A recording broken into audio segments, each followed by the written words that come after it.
muito bem. Então, havia uma conspiração para matar José. E de fato, o que aconteceu? Ele foi vendido para os ismaelitas de forma humilhante, isso está descrito nos versículos 26 e 27.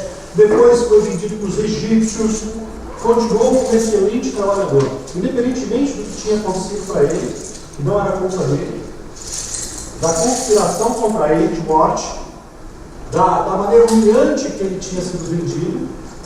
Ele continuou como um bom trabalhador no Egito. Resistiu à sedução da esposa de Potifar, por ser temente a Deus. Um jovem, longe de todos os controles, tinha tudo na sua mão, e ele resistiu à tentação da esposa de Potifar, exatamente por temor a Deus. Continuou agindo corretamente. E mais, ele foi preso injustamente, ajudou os amigos da prisão, os quais se esqueceram dele posteriormente. Percebam que em nenhum momento dessa narrativa a gente está encontrando qualquer culpa em José. José se tornou, em função do trabalho excelente que ele fazia, ele se tornou governador ou primeiro-ministro do Egito, um homem, depois do faraó era ele. Ele era realmente um homem extremamente importante. Ele fez o país prosperar por causa da sua ótima administração. O país tinha muitos bens. Seus irmãos nem mesmo o reconheceram quando ele se revelou a eles. E eles temeram por suas vidas. Porque era o momento, de revidar. Sabe aquilo que você me fez lá no passado?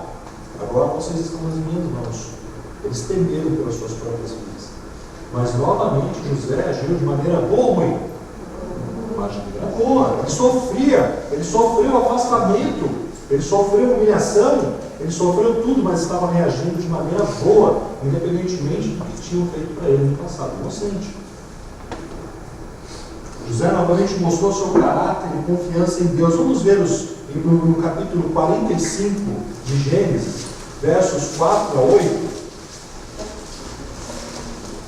Disse José a seus irmãos: agora chegai-vos a mim. E chegados. Então disse: eu sou José, vosso irmão, a quem vendestes para o Egito. Agora, pois, não vos entristeçais, nem vos irriteis contra vós mesmos por me haverdes vendido para aqui. Porque para a conservação da vida, Deus me enviou adiante de vós. Porque já houve 2 anos de fome na terra, e ainda restam 5 anos em que não haverá lavoura nem colheita. Deus me enviou adiante de vós para conservar vossa sucessão na terra e para vos preservar a vida por um grande livramento. Assim, não fostes vós que me enviastes para cá, e sim Deus, que me pôs por pai de Faraó e senhor de toda a sua casa, e como governador de toda a terra do Egito. Então percebam que José, ele reagiu de forma boa, ele entendeu que aquilo era o propósito de Deus na vida dele. E às vezes a gente está passando por situações, no momento que a gente está passando pela luta, é muito difícil entender que aquilo é a vontade de Deus na sua vida. E aí, às vezes a gente vem e fala aquele versículo, Romanos 8, 28, todas as coisas cooperam para o bem daqueles que amam a Deus. E a pessoa não entende. Então, mas como o sofrimento pode ser uma coisa ruim? Claramente a gente percebe que Deus transformou o sofrimento de José em uma coisa boa, na salvação da própria vida dos irmãos e de muitos outros. Então percebam, alguma coisa que aconteceu no passado, alguma coisa que ele era inocente, mas ele estava reagindo de maneira boa, e a vida dele estava indo em direção de Deus. Ele se recusou a permitir que o sofrimento definisse a sua existência. E por muitas vezes a gente vê pessoas permitindo que o sofrimento do presente defina a existência da pessoa. Então a gente tem que entender o plano de Deus, que é maior que isso. Será que nós temos experiências que se enquadram nessa primeira hipótese? Não precisa responder, só repetir. Alguma coisa que aconteceu no passado que nos afeta e que a gente está reagindo de maneira ruim. Pensa na vida do Filipe, um jovem, que hoje deve estar na faixa de 30 anos, 30 anos soro positivo, sofreu todas as discriminações possíveis e imagináveis, mas continuou louvando a Deus. continua evangelizando, continua orientando as pessoas que sofrem do mal, como ter uma vida frutífera. Então percebo que nos nossos dias as coisas não são diferentes. Talvez alguém aqui tenha tido um abuso quando criança, ou tem um reflexo de divórcio dos pais, ou qualquer outra coisa. Alguma coisa que não é culpa sua, mas que afeta a sua vida no dia de hoje. Então você tem a opção de reagir de forma boa, assim como o exemplo de José, assim como o exemplo do Felipe, esse que eu estou narrando para vocês. Se isso não está, de uma certa forma, não está te levando para perto de Deus, é o momento de pensar e te levar para perto de Deus. Então, ao permitir que esses eventos façam parte do seu passado e responder de maneira correta, você demonstra o poder de Deus na sua vida. Você vai revelar Deus perfeito e maravilhoso através da sua vida. Agora, também é possível que alguma coisa que aconteceu no seu passado, inocente, você não está reagindo de forma boa, você está reagindo de forma mal. Então são ocasiões de sofrimento originadas por outras pessoas. Vamos considerar a vida de Noemi. Vou pegar um plano de fundo bíblico. Ao invés de José, agora a vida de Noemi. Então eu peço para vocês abrirem lá no livro de Ruth, capítulo 1. Livro de Ruth, capítulo 1. O que aconteceu com Noemi? Só para dar um plano de fundo. É comovente imaginar os sofrimentos de Noemi ao perder o seu marido e os seus 2 filhos. Noemi, uma israelita, ela foi convidada pelo seu marido a mudar-se para um local desconhecido. Vamos ver Ruth, capítulo 1, versículos 1 e 2. Quem poderia ler, por favor? Ruth, capítulo 1, versículos 1 e 2. Nos dias em que julgavam os juízes, houve fome na terra, e um homem do Belém de Judá saiu a habitar na terra de Moabe com sua mulher e seus filhos. Este homem se chamava Elimeleque e sua mulher Noemi. Os filhos se chamavam Malom e Quilom, efrateus, de Belém de Judá. Vieram à terra de Moabe e ficaram ali. Obrigado. Então esse homem decidiu, em função do problema na terra, ele resolveu se mudar para uma outra cidade. Agora, claramente, isso era contrário à vontade de Deus, que queria um povo santo, um povo separado. Ele não queria que o povo se misturasse com outros povos que adoravam outros deuses. E ele até fazia alerta, falou, olha, se vocês forem para outros povos, se mudarem para outros lugares, os filhos de vocês vão se casar com outras mulheres de outras nações que vão adorar outros deuses, e então vai prejudicar a santidade. Mas esse homem, mesmo assim, ele levou a família dele, esposa e 2 filhos, para Moabe, como está escrito aqui na narrativa. E o que aconteceu? Logo, o marido de Noemi, ele morreu. Isso é o que está mostrando aqui o texto. Era mau para o Senhor. Antes disso ainda, os 2 filhos, Malom e Quilion, se casaram com mulheres moabitas, exatamente como Deus não queria que acontecesse. Isso está descrito aí também. Então percebo que isso era totalmente contrário à vontade de Deus e eles cometeram isso. Agora, passou o tempo, tanto o marido dela como os 2 filhos morreram. Então imagina agora a vida de Noemi num país estranho, com hábitos estranhos, e ela sozinha, sem marido, sem os filhos. Ao contrário de José, que continuou adorando a Deus, temendo a Deus, o que Noemi fez? Ela começou a encorajar as suas noras a retornarem para os seus deuses. Percebam que ao invés dela influenciar positivamente, ela começou por um caminho inverso. O verso 15, acho que fala isso. Vamos ver aqui o verso 15. Disse Noemi, eis que tua cunhada voltou ao seu povo e aos seus deuses, também tu volta após a tua cunhada. Ou seja, estava recomendando não que adorasse o Deus de Israel, mas sim que adorasse outros deuses. Eu percebo que ela não estava exercendo influência. Aquele problema do passado, que ela era inocente, ela estava reagindo de maneira má. O que mais? O verso 13, um pouquinho antes, mostra que Noemi reclamou. Olha o que fala o verso 13. Quem pode ler, por favor? Vocês esperariam que eles crescessem, deixando assim de se casarem com outro homem? Claro que não, minhas filhas. Essa situação é muito mais amarga para mim do que para vocês, pois o próprio Senhor está contra mim. Exatamente, ela está começando. A mim me amarga o ter o Senhor descarregado contra mim em sua mão. Ela está já reclamando que o que Deus colocou na vida dela é muito ruim, é amargo demais o pecado, a consequência. Percebem? Comparem só, ambos inocentes. José é inocente, ele não reclamou. Ele adorou a Deus e fez diferença na vida das pessoas. Noemi, inocente, ela começou de maneira amarga, começou a reclamar das coisas e até recomendando para que voltasse para os outros deuses. E não parou por aí. Ela voltou para Belém e pediu para as mulheres não mais chamá-la de Noemi, sim de Mara, porque grande amargura me tem dado o Todo-Poderoso. Ela voltou para o povo dela e reclamando daquilo que Deus tinha dado na vida dela. Ao invés de elevar a pessoa de Deus, ela começou a murmurar contra Deus. Tanto José como Noemi pareciam inocentes. José, no entanto, permitiu que Deus desse a ele força para lidar bem com o sofrimento. O Noemi não permitiu isso. Noemi escolheu o caminho oposto. O resultado foi um coração amargurado. Então, quando nós não lidamos bem com as marcas do passado, mesmo inocentes, a tendência é que a gente venha a ter um coração amargurado.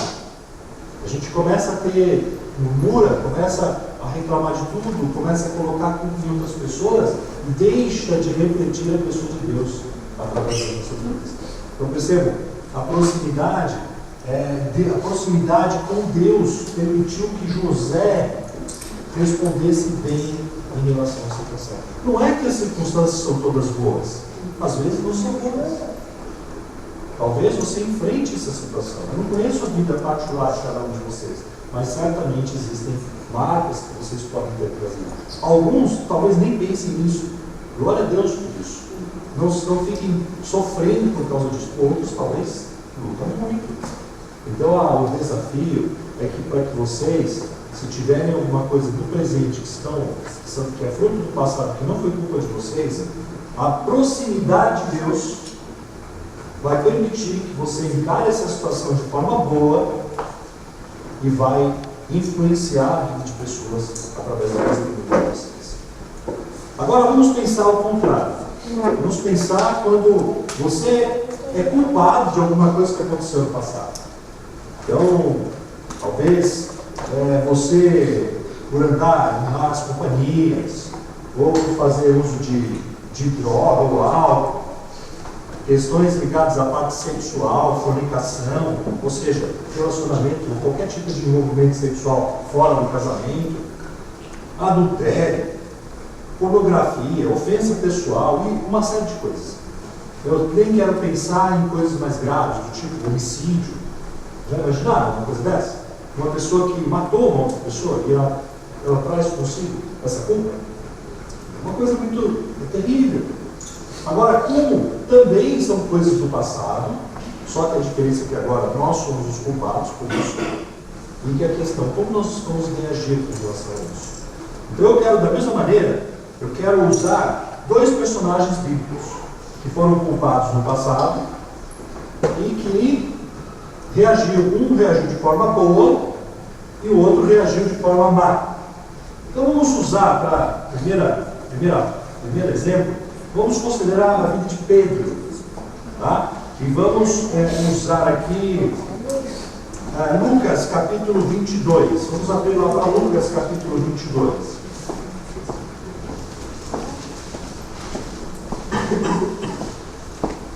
Vamos só ver alguns versículos. A ideia é só apoiar como um pano de fundo aqui. Bom, o verso 34, 22 e 34 diz assim: Jesus lhe disse: afirmo-te, Pedro, que hoje 3 vezes negarás que me conheces, antes que o galo cante. Então, a negação de Pedro a Jesus é das coisas mais conhecidas do Evangelho. Todo mundo sabe do que se trata. E no verso 32, tem uma declaração de Jesus, um pouquinho antes, aí no verso 32, fala: eu, porém, roguei por ti para que a tua fé não desfaleça. Tu, pois, quando te converteres, fortalece os teus irmãos. Então, talvez aqui Jesus, já olhando para o futuro, olhando para frente, já sabendo de todas as coisas, sabendo que Pedro ia negar ali, ia se arrepender dessa negação, ele já estava abençoando a Pedro. Então, Pedro, como todos nós sabemos, no momento mais crítico da vida de Jesus, quando ele começou a ser acusado injustamente pelos próprios judeus e pelos romanos, principalmente pelos judeus, o que aconteceu? Os discípulos ficaram junto dele ou fugiram? Fugiram. Agora, 2 discípulos, eles ficaram nas proximidades, acompanhando os acontecimentos, já naquela noite que Jesus estava preso. E esses 2 discípulos eram exatamente um deles era Pedro, e o outro era João, estava próximo. E de fato, pelas narrativas, mostra que era uma noite fria, e ele estava nas proximidades de uma fogueira, quando alguma daquelas pessoas perguntava: você também é um deles. Ele era homem, ele sabia que a coisa era feia, ele ia ser morto. E, de fato, ele negou 3 vezes a Jesus. Bem, agora veja, ele chorou, deixa eu ver qual verso que fala aqui, acho que é o de 60 a 62, Lucas 22, versos 60 a 62. Mas Pedro insistia: homem, não compreendo o que dizes. E logo, estando ele ainda a falar, cantou o galo. Então, voltando-se o Senhor, fixou os olhos em Pedro. E Pedro se lembrou das palavras do Senhor, como lhe dissera: hoje 3 vezes me negarás antes que o galo cante. Então Pedro, saindo dali, chorou amargamente. Ele lembrou das palavras que o Senhor falou para ele. Ele era culpado da negação. Ele era culpado de ter tudo aquilo que o mestre falou, e ele falou tantas vezes que acompanharia, faria qualquer coisa, e de fato aquilo que o mestre falou aconteceu. E fez com que ele chorasse amargamente. Jesus sabia que o coração de Pedro havia sido quebrantado pelo que ele tinha presenciado. E ele, como 100% homem, 100% Deus, ele teve misericórdia de Pedro. E ele depois da sua ressurreição, ele orquestrou um momento especial justamente para aquele discípulo fraco dele, que era Pedro, mas um discípulo que o amava, um discípulo que Jesus também amava. Então, quando nós olhamos, agora vamos usar João, vamos para o Evangelho de João, capítulo número 21, no finalzinho de João 21.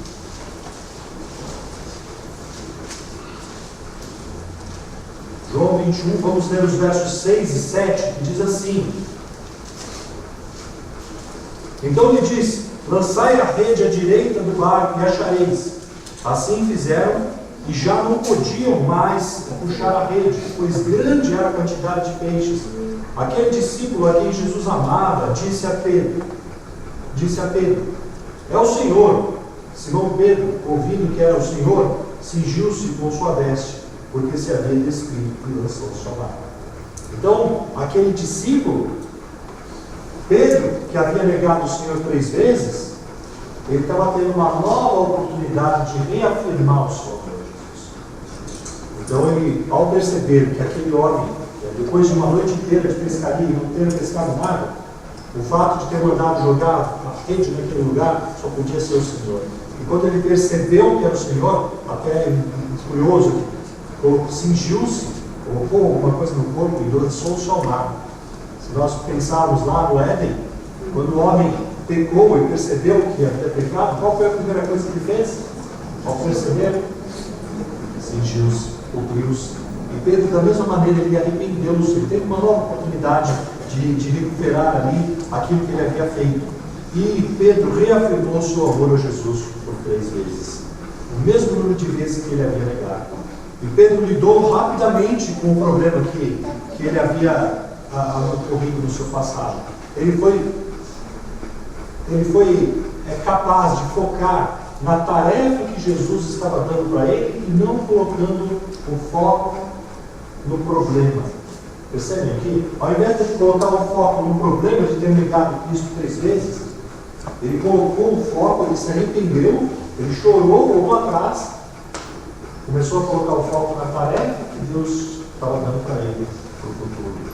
E apesar de todo o erro dele, ele pôde se tornar um grande líder da igreja primitiva. Ele recebeu pessoalmente a grande comissão de fazer discípulos, batizar em nome do Pai, do Filho e do Espírito Santo, ensinando todas as coisas como você me ensinar.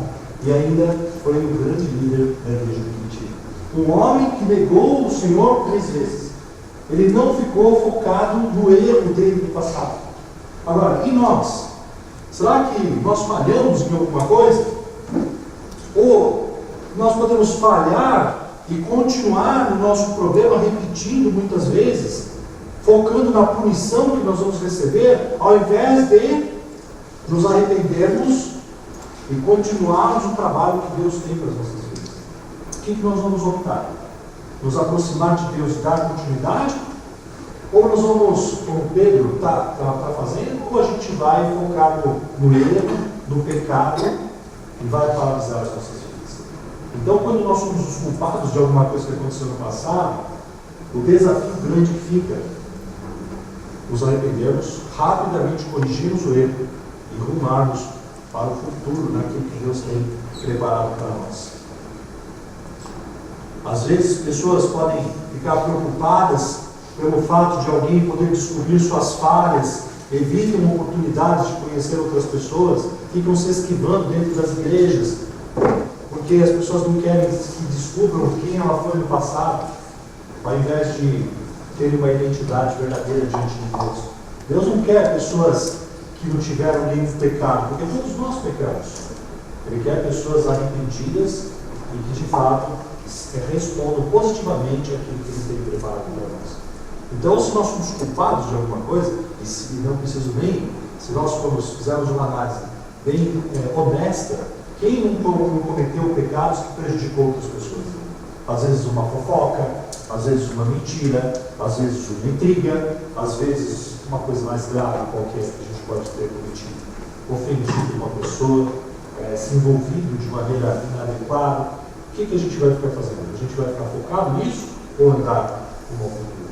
Embora Pedro fosse culpado, ele respondeu de maneira boa e cumpriu aquilo que Deus tinha preparado para ele. Agora, vamos ver o último exemplo de uma pessoa que é culpada e responde de maneira má. O que vai acontecer? Como o problema vai aumentar na vida dessa pessoa? E esse exemplo é a vida de Davi. Vamos usar o querido Davi aí. Davi, como nós sabemos, ele errou muitas vezes.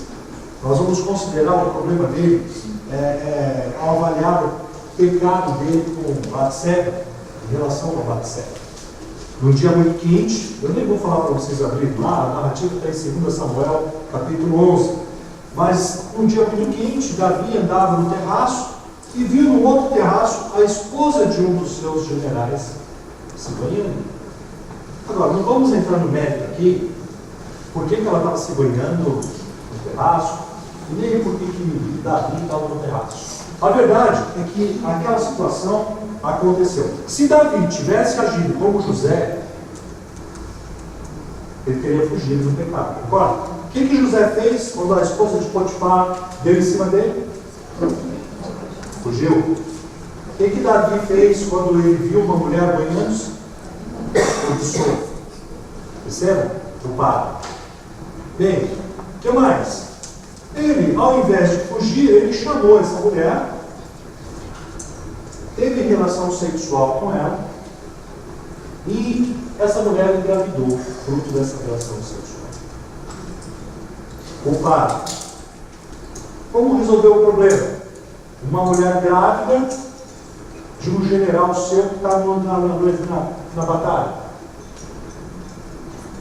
Tem uma ideia. Vou chamar o general, ele fica com a mulher uma noite em casa, vai ter relações com ela, e ele fica como pai da criança. O pecado se multiplicando. Ao invés de ele corrigir, ele estava multiplicando o pecado. Só que o plano não deu certo, porque o Urias, ele não quis ficar, como eu posso deixar o meu povo lá na batalha e ficar aqui? Não, de maneira nenhuma. Bom, então, o novo plano foi o quê? Se arrepender e pedir perdão? Não! Manda ele para frente da batalha, onde ele vai morrer, na primeira batalha que tiver, ele morre. Se ele morrer, foi o que aconteceu, a mulher pode vir e passa a ser minha esposa. E ele tomou Batseba como esposa dele. Perceba como o pecado foi se multiplicando na vida dele. Porque ele, ao invés de se arrepender, ele foi tomando outros caminhos para tentar corrigir o problema. Ele era culpado e reagiu de maneira má, diferente de Pedro. Bom, não é necessário dizer que a coisa se complicou totalmente para o lado de Davi. Em 2 Samuel 11:27 diz: porém, isso que Davi fizera foi mal aos olhos do Senhor. E Davi era um homem segundo o coração de Deus. E ele fazia tudo o que ele fazia, ele ganhava batalhas. Por quê? Porque ele era fortão? Não. Porque ele era valentão? Também não. Não deveria ser um homem valente, mas porque o Espírito de Deus estava com ele. E quando aquilo foi mal perante Deus, o Espírito de Deus não estava mais com ele. E ali então, Davi, ele começou a ter fortes consequências disso, porque ele amava Deus, ele sabia que aquilo era consequência, o fato de Deus não estar com ele era consequência do pecado dele. Mas ele ainda estava demorando para lidar com aquele pecado na vida dele. E ele começou a lutar com aquilo. Quando você lê o Salmo 38, não vamos falar, mas descreve uma pessoa totalmente deprimida. Não a parte boa da minha carne. Eu não tenho vontade de levantar da minha cama. A minha culpa está perante mim o dia inteiro. Ou seja, um homem culpado que se aprofundou no pecado, mas resistia à ideia de arrepender-se verdadeiramente. Somente depois do Salmo 51 a gente pode ver que ele se arrependeu verdadeiramente. Mais para frente tudo isso foi corrigido. Mas quantas consequências aconteceram? Inclusive um homem morreu em função das decisões que Davi tomou. Então percebo que viver na situação 4, o que é a situação 4? A situação 1 é quando no passado, o seu passado é inocente, você reage bem. A situação 2 é quando você é inocente e reage mal, no inimigo. A situação 3 é quando você é culpado e reage bem, Pedro. E a situação 4 é quando você é culpado e ainda reage mal, Davi. Ele foi culpado do pecado e complicou tudo o que aconteceu ao redor dele. Então, se você estiver nessa situação 4, é algo que precisa ser urgentemente tratado, porque você vai só afundar cada vez mais no pecado. Agora, se você se arrepender, é possível você lidar com essas questões com sucesso, aproximando-se da pessoa de Deus e descobrindo as maravilhas que Ele pode proporcionar para você. Então você não precisa ficar amarrado nas coisas do passado. É importante não ficarmos somente nos princípios elementares da palavra. Às vezes, aprofundar um pouco mais nas coisas bíblicas para entender como isso pode nos dar ânimo, como Deus agiu na vida de outras pessoas. E não ficar apenas vendo algumas passagens superficiais, talvez aprofundar um pouco mais. Eu não sei, se você tem um problema, uma luta com coisas do passado, é o caso de se aprofundar biblicamente no assunto para que você entenda mais a vontade de Deus para a sua vida. Se você não se sentir perdoado, eventualmente, uma das grandes lutas das pessoas às vezes é não se sentir perdoado. A pessoa tem um sentimento, ela leva a vida na base do sentimento. Nesse caso, a escolha ideal seria acreditar nas promessas de Deus. Nas nossas emoções, elas não são totalmente confiáveis, elas só são confiáveis quando elas refletem nas verdades bíblicas. Nós somos feitos de emoções, de sentimentos, mas os sentimentos são volúveis. Às vezes a gente pode estar sentindo alguma coisa boa de algo errado. Ou a gente pode até estar se sentindo mal por algo certo. A gente sempre, quando fala isso, dá exemplo da disciplina dos filhos. quando disciplina o filho, não é um momento de alegria, mas é um momento de coisa certa. Então a emoção não reflete o coração da gente totalmente. Então, se você, por acaso, não se sente perdoado, opte por pegar as promessas de Deus em relação às verdades. Eu vou dar alguns versículos aqui que podem dar esperança para a gente. Olha, aos seus olhos, se você quiser anotar, o Salmo 34, 8 fala assim: provai e vede que o Senhor é bom, bem-aventurado o homem que nele se refugia. Verdadeiramente feliz, bem-aventurado o homem que se refugia em Deus.